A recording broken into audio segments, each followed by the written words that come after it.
여러분 안녕하십니까? 오늘 이루진단 라이브는 한반도 주변의 핵심 이슈, 특히 북한과 일본에 주목하겠습니다. 최근 북한이 온탕냉탕 오락가락하고 있죠.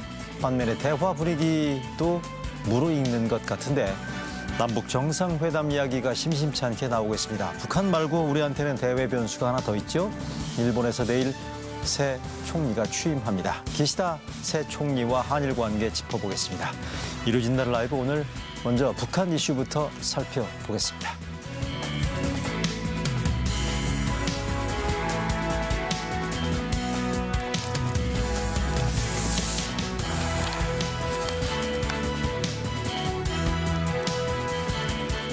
예, 이루진단 라이브 북한 이슈 오늘 설명해 주시기 위해서 홍현익 국립외교원장 나와주셨습니다. 어서 오십시오.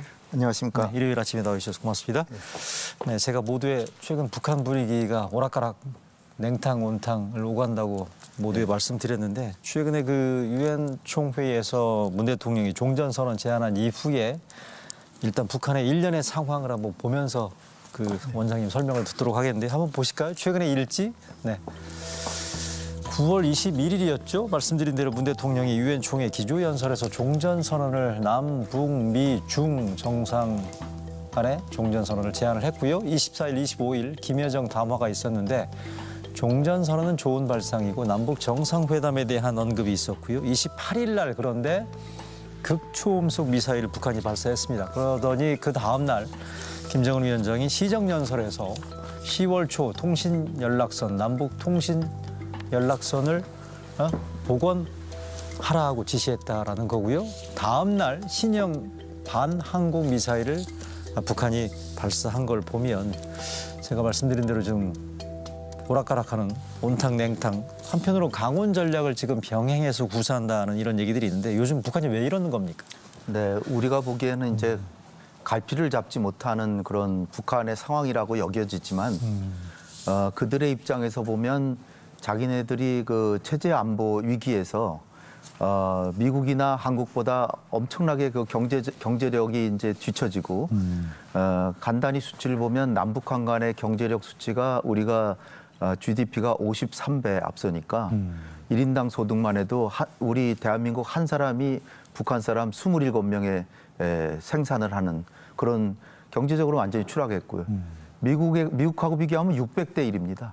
600대 1인 상황에서 그렇게 되니까 군사력에 있어서도 결국 국방비가 중요한데 국방비가 우리가 북한보다 10배 이상 쓴 지가 거의 10년 됐고요. 5배 이상 쓴 지는 거의 20년 가까이 돼갑니다. 그러니까 재래식 군사력이 우리가 뭐 자랑을 안 하고 홍보를 별로 많이 안 해서 그렇지 미사일 같은 부분에서도 대통령께서도 엊그제 얘기하신 것처럼 우리 미사일이 사실은 북한 미사일보다 뛰어나다. 단지 장거리 미사일 또 핵무기 이런 것들을 북한이 갖고 있고 특수부대 이런 걸 갖고 있어서 그렇지 우리가 재래식 군사력은 사실 공군이나 해군 같은 데서는 상당히 압도하고 있는 상황이기 때문에 그러니까 거꾸로 생각하면 북한의 입장에서는 동구가 다 붕괴하고 중국하고 소련이 한국하고 수교하고 북한은 완전히 외교적으로 고립된 데다가 경제적으로 완전히 추락했기 때문에 거기에 따라서 군사력도 지금 뒤처지니까 핵을 개발했고 근데 핵을 개발한 건 그들의 입장에서는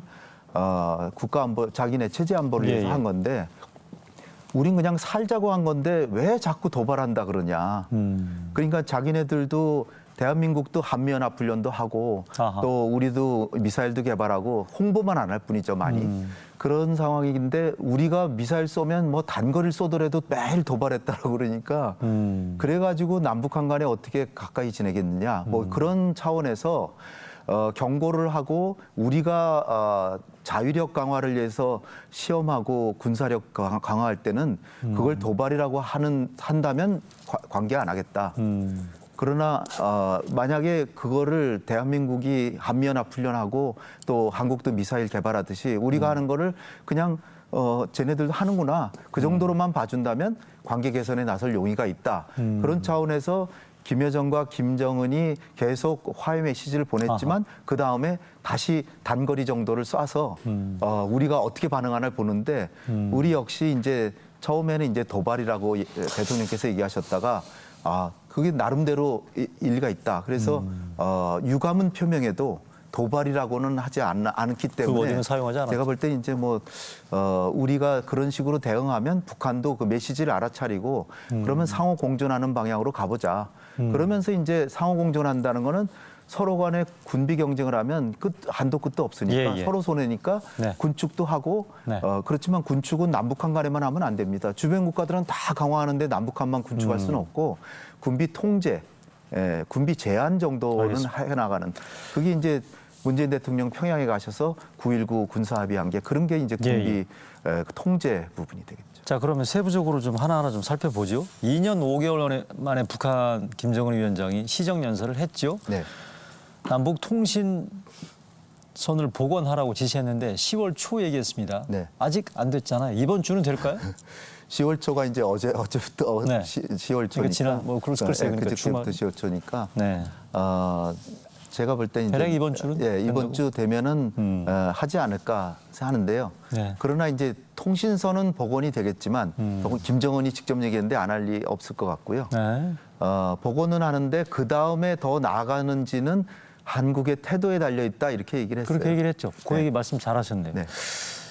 끄는 거는 북한이잖아요. 네. 일방적으로. 네. 끌었는데 뭐 니네 앞으로 이거 잘하라는 거 아니냐 뭐 이런 식으로 들리고 말이죠. 일방적으로 끄는 건 북한인데 네. 마치 시혜를 베푸는 듯한 이런 거가 맞습니다. 이렇게 계속 반복되는 게 맞나요? 우리 국민 감정으로는 되게 기분이 나쁘죠. 많이 나쁩니다. 예, 자기들 멋대로 끊었다가 네. 다시 연결한다 그랬다가 네. 그 당시에 7월 27일 날 연결했을 때는 며칠 뒤에 있을 한미연합훈련을 요거를 복원시키면 마치 안 할 수도 있지 않을까 기대를 했다가 네. 한미연합훈련을 하는 쪽으로 우리가 기조를 잡으니까 다시 경고하고 압박하고 그리고 다시 끊고 그리고 이제 한미연합훈련 끝났을 때 그때는 상호적으로 우리도 연합훈련 하니까 자기들도 미사일 쏘고 그렇죠. 막 했는데 네. 그 뒤에 이제 다시 또 연결할 수도 있다는 거를 마치 시혜적으로 우리한테 들리는데 네. 절대로 우리가 뭐 동요될 거 없고요. 다시 이제 북한이 급해서 다시 나온다고도 볼 수 있기 때문에 우리가 너무 조바심을 내고 갈 필요는 없고 그래서 이제 김정은 연설에 대해서도 우리 정부에서는 그렇게 아주 환영한다 뭐 이렇게 그 적극적인 반응을 하지 않고 그래서? 하는 걸 보자. 그랬더니 아니나 다를까 이제 대공 미사일을 또 시험을 했는데 네. 그나마 대공 미사일이라는 건 날아오는 미사일 맞히는 거니까 수비 무기라고 볼 수 있어서 우리도 이제 국군의 그제 날이 했다는 지대공 미사일 말씀하시는 그렇죠. 거죠? 지대공이니까 그 북한으로 날아오는 미사일을 요격하는 미사일이거든요. 그러니까 좀 방어적이라고 볼 수 있고 대통령께서도 국군의 날 담화에서 북한의 이런 태도에 대해서 도발이니 뭐 그런 말씀을 하시고 싶지만 자제하시고 네. 왜냐하면 더 큰 남북 간의 대화를 통해서 한반도 평화를 복원하는 알겠습니다. 더 큰 일이 있기 때문에 자제하신 것 같고요. 그러니까 그런 것들이 상호작용을 하면서 통신선 복원이 되고 향후에도 북한이 또 미사일을 또 발사할 수도 있습니다. 예. 왜냐하면 엊그제 발사한 게 한 발 했는데 네. 또 할 수도 있고 극초음속 유사한 극초음속도 또 할 수도 SLBM 유사한 네, 것도. 네. 알겠습니다. 그러면 이게 지금 지난해하고 지난해 말이나 올 상반기 때하고 비교해서는 하여간 북한 쪽에서 나오는 언행이나 메시지나 이런 게 좀 확연히 달라졌다라는 걸 누구나 다 아마 감지할 수 있을 것 같은데 혹시 뭐 있습니까? 뭐 물밑에서 네. 우리가 물론 우리 노력은 네. 하고 있다라고 전 알고는 있는데 네, 네. 그러나 그것이 뭐 크게 작용해서 그렇다기보다 북한이 지금 너무나도 어렵잖아요. 경제력은 남한의 지금 50분의 1로 추락했고 그런데다가 안보리 제재 사상 초유의 제재 받고 있죠. 코로나 때문에 자기 스스로 무역을 닫고 있죠. 그러니까 보통 북한의 무역이 1년에 10억 달러 적자인데 제재를 받는 통에 자기 또 네. 코로나 때문에 무역을 안 하니까 또 수입할 건 꼭 해야 되잖아요. 네. 식량하고 석유는 꼭 가져와야 되잖아요. 그러다 보니까 20억 달러 이상의 적자를 보고 그러니까 매우 어려워서 뭔가 나서야 되는데 하여간? 미국이 전혀 움직이질 않으니까 미국에게는 체면을 세우지 않으면 안 나올 것 같거든요. 근데 미국이 체면을 세워주질 않으니까 안 나가고 있고 그 대신에 이제 2018년에 그 한반도 평화의 봄이 왔을 때 판문점 정상회담부터 갔잖아요. 네. 그런 수순을 다시 한번 생각하고 한국에게 임무를 맡기고 나오려고 지금 하고 있는 것 같습니다. 우리한테 뭐 해달라는 그렇죠. 그런 메시지로 지금 읽혀진다는 이런 말씀이신데 자 그러면 조금 더 들어갈게요. 하여간 뭐 지금 특별하게 물밑에서 진행되는 가시적인 어떤 뭐 접촉이나 이런 부분들에 대해서는 알아도 지금 이 말씀 하실 수는 없는 거죠. 알고 계셔도. 물밑에서 접촉하는 건 저는 없는 걸로 알고 계십니까? 네. 하나 더 그러면 어쨌든 통신선 복원이 되게 되면 이후에 뭐 연락사무소에 대해서 다시 복원한달지 이런 얘기가 나올 수 있을 것 같고 최근에 나오는 얘기는 실제로 청와대에서도 남북 정상회담 가능성을 숨기지 않고 있습니다. 네. 보시기에 종합적으로 판단컨대 가능성이 있다고 보십니까? 네, 통신선 복원이 돼도 그 다음에 김여정이 얘기한 남북 공동연락사무소 복원 이거는 사실 북한이 일방적으로 폭파했는데 이거 그냥 그러면 남한이 와서 또 져달라 뭐 이런 얘기냐 그 부분에 있어서는 우리가 뭐 서두를 필요는 없을 것 같고요. 국민 여론도 별로 좋지 않고 그렇죠. 또 국내에서 여론이 통일되기도 쉽지 않은 사안이기 때문에 그거를 서두르기보다는 오히려 우리 지금 통일부나 그 청와대에서 하고 있는 것처럼 화상 면담을 위한 시스템을 갖추고 그래서 그 작은 약속 같은 걸 하면서 그걸 지키면서 조금씩 신뢰를 쌓고 사실 내년 올림픽을 기대할 수도 있지만 올림픽도 좀 몇 가지 지금 장애에 부딪히고 있잖아요. IOC가 IOC가 북한의 출전권을 지금 내년에 박탈했죠. 못 오게 했는데 사실 중국이나 북한의 입장은 그게 코로나 때문에 안 간 거지 우리가 올림픽 자체를 반대해서 안 간 게 아니다 이러고 있기 때문에 도쿄올림픽에 제가 볼 때는 중국이 자신들의 올림픽을 성공적으로 개최하기 위해서도 중국이 IOC를 설득해서 IOC가 양보하는 IOC는 자기 나름대로 제재를 했는데 명분을 쌓고 그 올림픽 개최국의 간곡한 요청에 따라서 북한을 다시 오도록 출전권은 주겠다. 그렇게 되는 경우에 네, 남북미 중 네. 그러면 남북 미중이 정상회담도 할 수 있다라고 보는데요. 그 이유는 그 9.19 공동성명, 한반도 그 북핵 문제 해결을 위한 2005년에 9.19 공동성명이 될 때 베이징에서 이제 육자회담을 통해서 됐는데 그 당시에도 이제 육자회담을 한 다음에 중국이 초안을 만들고 그 초안에 대해서 그 러시아는 친한 나라니까 동의했고 중국도 친한 나라니까 동의를 하잖아요. 그 다음에 한국도 동의를 했어요. 거기다 놀라운 것은 그 당시에 일본이 동의를 했어요. 그래서 나머지는 육자 중에 미국만 남았으니까 그 당시에 중국이 만약 미국이 이번에 우리가 마련한 초안을 동의하지 않으면 미국 때문에 합의가 안 됐다라고 발표하겠다. 이러니까 미국이 압박을 느껴서 했는데 지금 종전선언도 북한이 지금 긍정적으로 평가하고 나왔잖아요.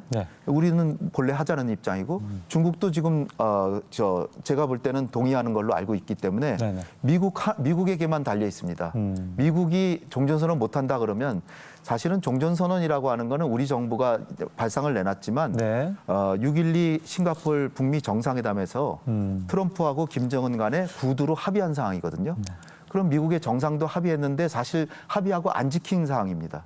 그렇기 때문에 바이든 정부가 우리 정부가 주도하는 종전선언에 동의해 준다면 저는 굉장히 빠른 속도로 내년 봄 이전에 상당한 진도가 나갈 수도 있다. 잠깐 그러면 우리 박사님 말씀에 따르면 베이징에서 남북 미중 간의 종전선언을 논의하기 위한 자리가 열릴 수 있다는 말씀이시네요.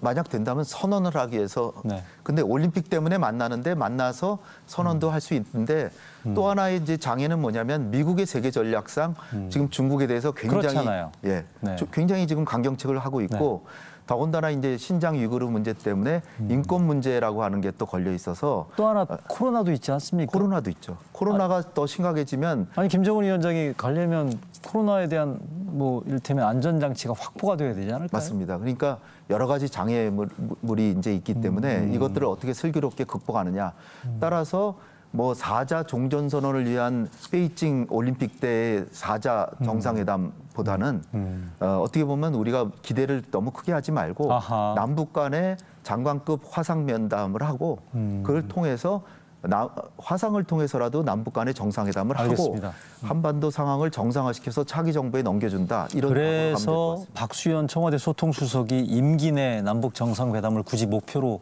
서두르지는 않겠다라고 얘기하는 게 그런 맥락이군요. 자, 또 하나 더. 최근 북한 동향에서 주목해야 될 게 하나 또 하나 미국 변수인데요. 바이든 정부가 북한한테 조건 없는 대화를 요구하고 있습니다만 북한은 미국한테 적대시 정책을 철회하라라는 걸 지금 선결 조건으로 내걸고 있죠. 관련해서 김정은 위원장이 시정연설에서 북한에 대한 미국의 대북 기조에 대한 김정은 위원장의 언급 한번 들어보실까요? 조선중앙TV 얘기인데요. 네. 새 미 행정부의 출연 이후 우리에 대한 미국의 군사적 위협과 적대시 정책은 조금 더 달라진 것이 없으며 오히려 그 표현 형태와 수법은 더욱 교활해지고 있다고 하시면서 미국이 외교적 관여와 전제 조건 없는 대화를 주장하고 있지만 저들의 적대 행위를 가리우기 위한 허울에 지나지 않으며 저거는 원장님 접점을 어떻게 찾아야 됩니까? 저것만 놓고 보면 미국하고는 대화할 의사가 없다는 거 아니에요? 미국이 합리적으로 생각을 해야 된다라고 보고요. 미국이 이제 대북 제재는 절대로 비핵화 이전에는 움직일 수 없다. 제재는 계속해야 된다 이런 입장을 하고 있는데요. 어제도 그랬더라고요. 예. 사실 그 제재라고 하는 것이 제재의 목적이 뭘까요? 제재의 목적은 나쁜 행동을 했으니까 처벌하는 거라고만 우리가 생각하는 분들이 있는데요. 처벌하는 것보다는 오히려 북한의 행동을 올바르게 만들어주는 게 제재의 목적이 아닐까 저는 그렇게 보고요. 그거는 대량 살상 무기를 개발하지 말고 포기하고 핵실험도 하지 말고 그런 행동을 좋은 행동을 유도하기 위해서 제재를 가한 것이고 예. 지금 사상 최대의 제재가 가해지고 있어서 제재 때문에 이제 북한이 대화에 안 나오고 있습니다. 그렇다면은 미국의 입장에서 생각할 때 결국은 북핵 문제 해결이 중대한 문제라고 생각을 하면 제재를 통해서 북한을 참다운 국가로 인도하는 것, 참다운 것까지는 바라지도 않고 뭐 정상 국가로 인도한다라는 생각한다면 오히려 최대로 강화된 제재를 조금 풀어주면서 북한의 비핵화를 유도하고 아하. 그리고 만약에 북한이 약속을 안 지키면 스냅백이라고 하는 제도를 통해서 돌아가는. 다시 복귀를 시키면 되는데 그런 유연성을 전혀 발휘하지 않고 무조건 제재를 활용해서 북한을 압박하는데 이것이 마치 어떤 사람들은 미국이 북핵 문제 해결을 가장 중요시하는 게 아니라 오히려 미국의 동북아에서의 영향력 유지를 가장 앞세우고 예. 두 번째로는 자신들의 영향력 유지를 해서 중국의 성장을 견제하는데 한국을 오히려 미국의 앞에서 중국을 막게 하는데 세우기 위해서 북핵 문제 해결에 적극적으로 나서지 않고 오히려 자신의 세계 전략만 앞세우는 게 아니냐 이렇게 생각하는 사람도 있기 때문에 네. 미국의 입장에서 진짜로 북핵 문제 해결에 성의를 보인다면 제재를 강화하는 게 아니라 제재를 오히려 조금은 풀어주면서 북한의 행동을 조금씩 비핵화로 유도하는 것이 참다운 제재를 활용하는 방법이 아니겠느냐. 자, 그러면 네. 어제 나온 백악관과 국무부 메시지 한번 보실까요? 혹시 준비되어 있습니까? 네네. 홍 박사님, 네. 국무부에서 나온 대북 제재는 유효하고 북한에 대해서 통일된 대북 메시지가 중요하다. 백악관 대변인은 북한과 대화할 준비가 되어 있지만 구체적으로 북한의 반응이 아직 없다라는 건데 박사님 설명에 따르면 국무부에서는 여전히 제재 일관 입장에서는 그렇죠. 큰 변화가 없다는 거 아니에요? 저도 사실 크게 기대하기는 어려울 정도로 미국이 완강하게 제재는 움직일 수 없다. 그건 제재는 단지 비핵화가 되면 움직일 수 있다. 그리고 사실 그 영국이나 프랑스나 독일도 제재는 유지해야 된다 이런 입장을 하고 있기 때문에 아하. 우리 정부가 매우 어려운 입장인데 제가 생각할 때는 제재는 이제는 조금씩 풀어주면서 그러나 스냅백을 통해서 안 하면은 다시 복원시킬 수 있다는 그런 제도를 통해서 풀어주지 않는다면 북한은 나오지 않을 것 같고요. 네. 그러면 북한이 왜 안 나오냐를 설명드리면 사실 짧게요. 6.12 싱가포르 정상회담에서 트럼프가 김정은한테 그 북미 관계 정상화하고 한반도 평화체제 수립을 약속하면서 네. 그 대가로 북한은 비핵화에 나오기로 했는데 김정은으로서는 자기가 핵실험장도 파괴해서 북락시켰고 장거리 미사일 실험장도 해체하다가 미국이 아무것도 안 하니까 다시 복원시켰을 뿐 해체하는 과정을 사실상 밟았었고요. 그다음에 인질로 데리고 있었던 미국인 3명을 원비요? 아무 조건 없이 보냈고 그다음에 그 유해도 송환했고 네. 그다음에 핵과 장거리 미사일 실험은 안 하고 있잖아요. 지금까지도 안 하고 있거든요. 그랬는데 그렇다면은 미국은 트럼프가 약속한 거를 뭘 지켰냐 그거죠. 북미 관계 정상화나 한반도 평화체제 수립에 대해서 평화체제 수립의 한 발자국이 종전선언인데 종전선언마저도 저렇게 안 하고 있으니 김정은의 입장에서는 자기는 많이 양보했는데 알겠습니다. 김정은의 입장에서는 완전히 북한에서는 체면을 완전히 구긴 거거든요. 그런데 미국이 또 자꾸 아무 조건 없이 대화만 하자고 하니 지금으로서 나로서는 절대로 대화에 그냥은 못 나간다. 미국이 나의 체면을 세워주고 미국도 알겠습니다. 북한과의 관계를 정상화할 수 있다는 뭔가를 네네. 보여주지 않으면 나갈 수 없다. 그런 상황에서 조건 없이 대화에만 나오라고 하니 안 나가고 있는 거죠. 그래서 지금 우리 정의용 외교장관이 미국한테 네. 제재 완화 필요성에 대한 순차적인 이런 메시지를 우리 발산하고 저 있다는 거죠. 외교부 장관께서 그런 얘기 하신 거는 정말로 네. 많이 우리가 기다려 왔는데 미국이 전혀 알겠습니다. 행동은 안 하고 말만 하니까 조금 더 가시적인 거를 좀 보여주면 좋겠다는 알겠습니다. 호소라고 볼 수 있습니다. 오늘이 마지막으로 짧게요. 네. 독일 통일 31주년인데 네. 현재 북한 상황, 한반도 주변 정세와 연관해서 네. 짧게 어떤 우리가 교훈. 네. 독일은 사실 1973년 유엔에 가입했는데요. 우리는 1991년에 가입했습니다. 네. 독일은 17년 만에 유엔 가입한 지 17년 만에 통일을 하고 우리는 30년이 지났는데 유엔에 가입한 지 30년이잖아요. 엊그저께 30년인데 우리는 거의 제자리입니다. 왜 그럴까요? 독일은 진보 정부에서 화해협력 정책을 했는데 마지막 콜 총리까지 보수 정부도 화해협력 정책을 계속했거든요. 그렇게 했더니 17년 만에 통일이 됐는데 우리는 화해협력 정책을 하다가 보수 정부 들어오면 강경 정책으로 가고 그 원상복귀되고 다시 문재인 정부 들어와서 다시 화해협력 하는데 그러니까 조금밖에 못 나간 겁니다. 아하, 일관된. 차기 대선에서 어느 정부가 수립되든 대북 정책만큼은 화해협력을 해야 된다는 거고요. 네. 우리가 자꾸 통일하면 북한은 우리 경제의 50분의 1로 추락했기 때문에 접촉하자 그러면 피하고 통일하자 그러면 도망갑니다. 따라서 통일보다는 독일의 경우에는 분단 비용 최소화 정책을 했는데 분단 비용이 가능한 최소화되는 방향으로만 정책을 해나가면 되지 예. 통일을 너무 외치지 말자. 이게 독일 통일의 교훈이 되겠습니다. 알겠습니다. 오늘 홍현익 국립외교원장과 북한 이슈 진단해봤습니다. 오늘 말씀 잘 들었습니다. 감사합니다. 네.